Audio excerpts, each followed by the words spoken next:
And we're joined on the phone today by Patrick Myers. He's the frontman for the band Killer Queen, the Queen tribute band.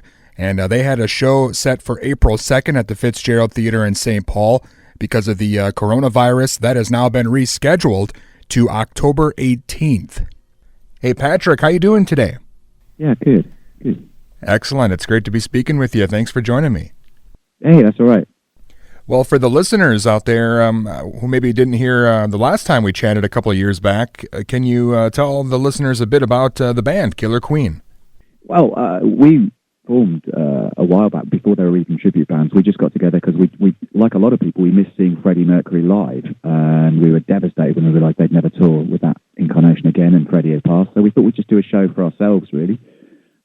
We did that one show in front of loads of students our own age, and it just exploded after that. We did tours. We went into the West End, which is like the equivalent of Broadway, and then got off at the same arenas that Queen had played, which was just blew our minds, really. And we just built and refined the show, and then we got offers from places like Red Rocks to come over and do America and Austin City Limits, and we've been selling those places out. So it's just been brilliant. It's been kind of like you kind of, when you're a kid, you kind of dream, wouldn't it be great to, pretend to be a rock star, but then just have your private life at the same time? And that's what you kind of end up with. you can fly around the world, you can play these amazing arenas, and then you've got complete anonymity at the same time, which is kind of the best of both worlds. So it's been brilliant fun. Well, of course, you guys were obviously big fans, but, Queen, not really an easy band to pull off as far as the tributes go. So, I mean, you guys, sounds like you kind of backed into it a bit. Well, I think because we were so young when we started, that's probably the best time to embark on something that's very naive. Because we had no idea how difficult it was going to be. And we just thought, wow, it's surprisingly more difficult than we thought. And then we just kept I came from an acting background, and I'd had some vocal training, so that really helped. And I've got great musicians. A lot of them over the years have played with Queen, actually, and we've had West End musical experience with Real Rocky and stuff. So we've got the best musicians in the band, and that really helps too. The main thing is they're such great songs, though. Yeah, they're fiendishly difficult, but they're brilliant fun for an audience. They really, really enjoy it. It's a real electric atmosphere when you put those songs in a room, and people really just go crazy. Well, and Patrick, the last time we spoke, the Bohemian Rhapsody movie, I think it was just coming out. It seems Queen more popular than ever now, though. I imagine you guys have been pretty busy the last couple of years. It's been ridiculously busy. I mean, we were always kind of in demand because Queen are kind of evergreen and very popular all over the world. But post that film, you're absolutely right, Dustin. It's just been crazy. I mean, the offers that we've had and the places that we've played, it's just sort of it's surprised even us. I mean, we've been lucky enough to play some big places before, but it's just gone through the roof now. I think Queen themselves have noticed it. Queen and Adam Lambert with their tour, they've seen just a whole completely new generation just discovering Queen for the first time. And it's great they're celebrating them. It's great that there's so many ways to celebrate Queen. You can definitely must go and see Queen and Adam Lambert because it's such an amazing show. But if you want to feel, like you've got that magic time travel ticket to see Queen in their original incarnation like they were in the film, then Killer Queen's a great way of doing that. Yeah, that is interesting. It would be easy for a band to maybe see you guys as a threat since they're still out there as well, but obviously those guys embrace it because it's bringing all the more fans and new generations to their music. I think so long as the tribute's done well, it's only ever going to help. So I mean, we come from it. We've always come from it actually from a point of view of we're fans. What would we want to see? And that's a really good kind of benchmark to have because you know what would make you excited. You know what you want from a Queen show passionately because that's what you wanted as a kid. So if you're in a position to provide that, that's great. And so, yeah, Queen have been, I mean, Brian May's website, brianmay.com, and they've said some very nice things over the years. And, it's great music and it deserves to be heard live. It's as I said before, it's really, really exhilarating. I think people come back to our shows again and again because as well as the music, they just like the exhilaration. It's like, going on the best roller coaster ride in Florida or something. It's just like, well, I've got to get straight back in the queue and let's do this again. So we get a lot of that kind of energy, which we really appreciate. But we feel it too. It's a very exhilarating show to perform. Awesome. And you guys are on the road now, and you're coming back to Minnesota. You'll be in St. Paul at the Fitzgerald Theater. That's right. Yeah. We're flying out to America on Sunday. We've got a 3-week tour, and then we're hitting the rest of Europe. So yeah, it's a busy time.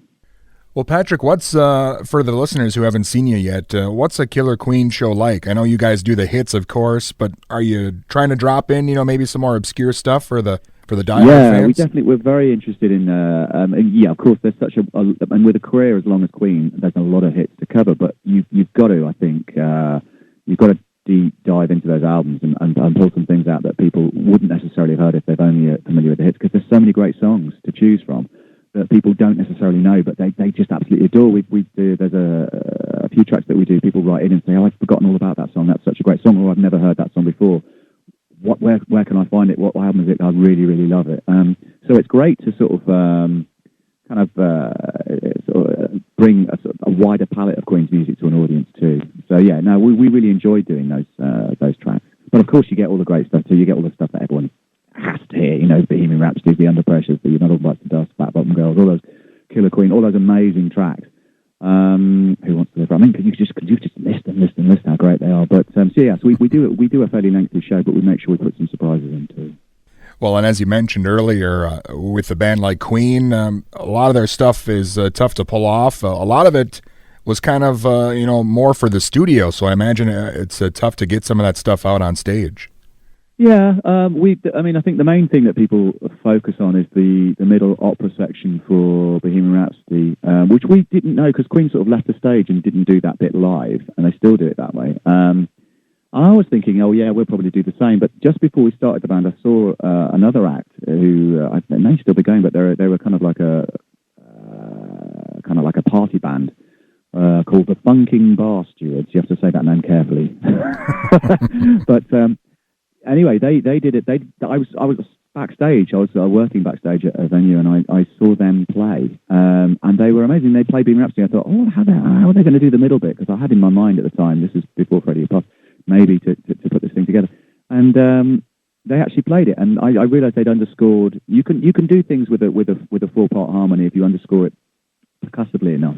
Particularly that middle bit of Bohemian Rhapsody, there's quite a lot of bum bum bum bum bum bum bum bum. There's quite a lot of rhythmic attack underneath the harmony. So a 4-part harmony works really well under that. So it sounds in the room very, very much like the record.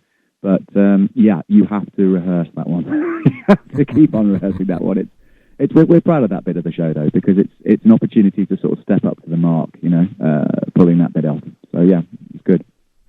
A nice challenge. Yeah, definitely. And I think it's amazing the fact that Killer Queen is able to do these songs so well, but you guys actually look like the members of the band. I don't know what the odds are on that, but it's great it all came together. That was kind of the whole point, really, because we wanted to feel like, sometimes when people say tributes, they just expect it's some guys that sort of approximate the look a little bit, or maybe just come on in their own clothes and just play the songs really well. For me, that's kind of nothing like what we do. The whole point is it's supposed to be like an immersive experience, so that you open your eyes and you can hear stuff and it sounds like Queen. You open your eyes and, oh my gosh, it looks like Queen too, and it's so you can, everybody knows, the deal. Everyone knows that Queen, and Freddie were unique, irreplaceable, and of that time. But so obviously this is a show, but you want to get enough right to give people permission to let themselves feel that like they're at that show that they missed, that they're at the Impossible concert, and that's what we do, and that's what people say. People write to us a lot and say, that it was always my greatest regret I never saw Queen live, and I feel like I've ticked that one off my bucket list now, and I'm so pleased I saw you. I never thought I could get that experience from a tribute band, but this was really good, really just an amazing experience. That's sort of why they come back again and again and again, because they want to have that experience again. So yeah, that's the whole thing with us. It's the costumes, the look, and crucially, I think, the atmosphere. If you ever see those Queen concert videos, you can feel the electric atmosphere just radiating, and how between the audience and the band and that music. So that's what I was hankering after as a kid. That's what I was just waiting to see, but but never did. But that's what, luckily, on the flip side of that, I've had the pleasure of just a career bouncing around the world, providing for people, and it's just brilliant fun. Awesome. Well, again, Killer Queen will be coming to St. Paul, Fitzgerald Theater You mentioned, touring the States for a bit. Is there something else coming up or something else we should look out for? Yeah, well, we've got the States. We've just done some arena shows in the UK, and we've got more stuff coming up, as I say, in Europe following that. And then we'll be back coming to America in July, and then back again in October. So there's plenty of chances to catch Killer Queen in America this year. So, yeah, it's going to be good. Excellent. Well, again, it's always great speaking with you, Patrick, and looking forward to the show. And thanks again for joining me today. I really appreciate it. Hey, my pleasure. Thanks, Dustin. And again, that was Patrick Myers, frontman for the band Killer Queen, the tribute to Queen, and they will have a show at the Fitzgerald Theater in St. Paul, originally scheduled for April 2nd, but now rescheduled to Sunday, October 18th. Killer Queen at the Fitzgerald Theater, October 18th in St. Paul.